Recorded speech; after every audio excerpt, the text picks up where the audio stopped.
Site et patrimoine, une visite guidée à la résidence de Rennes-la-Yarvoun.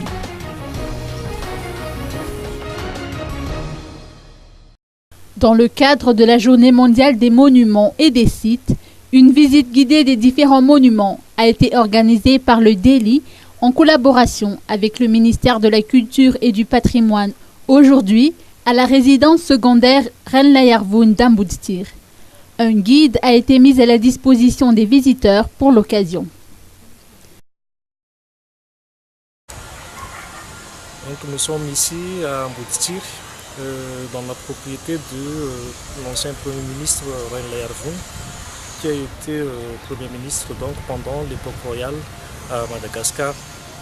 Pour cette journée qui a été dédiée surtout donc pour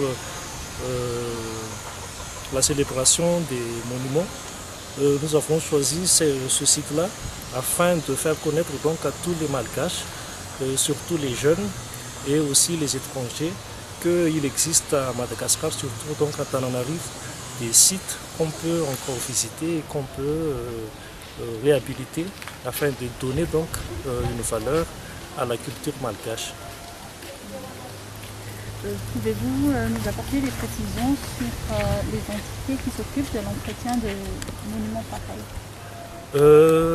Généralement, donc, c'est le ministère de la Culture et du Patrimoine qui gère les sites comme ceux d'Amboudstir, mais quand même il y a des coopérations qui ont été donc faites avec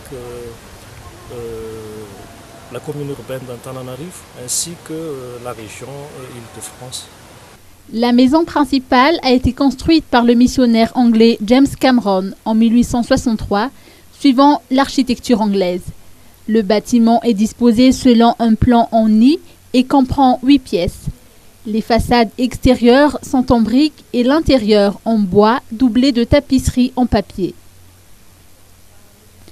Le jardin, avec les différents arbres et plantes connus pour leurs vertus médicinales, fait également la particularité de cette résidence.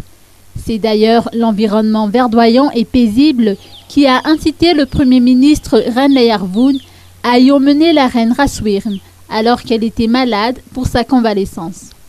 D'autres sites feront l'objet d'une visite guidée demain, toujours dans le cadre de la célébration de la Journée mondiale des monuments, dans le Fassingenyar à Israk la matinée et la gare de Souaran dans l'après-midi.